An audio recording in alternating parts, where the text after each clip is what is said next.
Why is sleep mandatory? During wakefulness, our brain cells produce metabolic waste that accumulates in the tissue. During sleep, our brain undergoes a unique process where cells shrink by 60%. This creates space for the glymphatic system, the brain's internal car wash, to flush out toxic beta amyloid and tau proteins. Without this critical cleaning cycle, the brain begins to suffer from toxic buildup.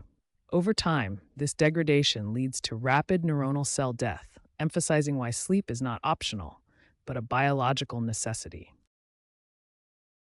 Between 48 and 72 hours of wakefulness, the brain reaches a critical threshold.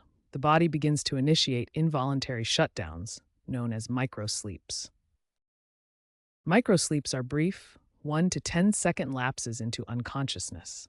During these moments, the brain simply stops processing external sensory input. As the brain fights to remain active, it begins to misfire. This causes the boundary between reality and dreams to erode, leading to vivid, often unsettling visual hallucinations. At this stage, the brain is struggling to maintain its connection to reality. Staying awake is no longer a choice. It has become a biological emergency. Beyond 72 hours of wakefulness, the human experience enters a state of deep instability. Our executive functions, the very processes that allow us to plan, focus, and regulate behavior, begin to evaporate. Paranoid psychosis sets in as the brain struggles to process reality. The structured exterior of our mind dissolves into a state of chaotic emotional release. Historically, the 1964 Randy Gardner case remains the benchmark. By day 11, Gardner was unable to perform basic arithmetic or speak coherently, proving that the human mind is biologically incapable of sustaining itself indefinitely without the restorative power of sleep. Beyond mental collapse, the body experiences catastrophic cardiovascular strain when deprived of sleep. The immune system weakens significantly, leaving the body vulnerable to pathogens. We transition from a state of protection to total systemic exhaustion. Hormonal imbalances force the heart to work overtime while metabolism dysregulates. This path leads inevitably toward multi-organ stress. The fundamental requirement for human plasticity is stripped away, pushing the body to its biological limit.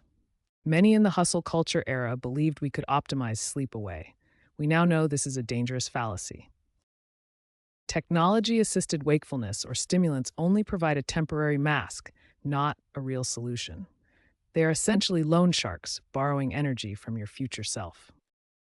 Neuroscientists agree that sleep is the price we pay for learning and growth. Our circadian rhythms dictate recovery, and there is no chemical shortcut to bypass this biological necessity. If humans stopped sleeping, we would face total cognitive and physical collapse within 7 to 10 days. Sleep is not a passive luxury. It is an active metabolic mandate. To treat sleep as a variable to be removed is to treat the human brain like a machine that never needs maintenance. Ultimately, if we stop sleeping, we stop being human. Protecting our sleep is protecting the very essence of our cognitive and physical health.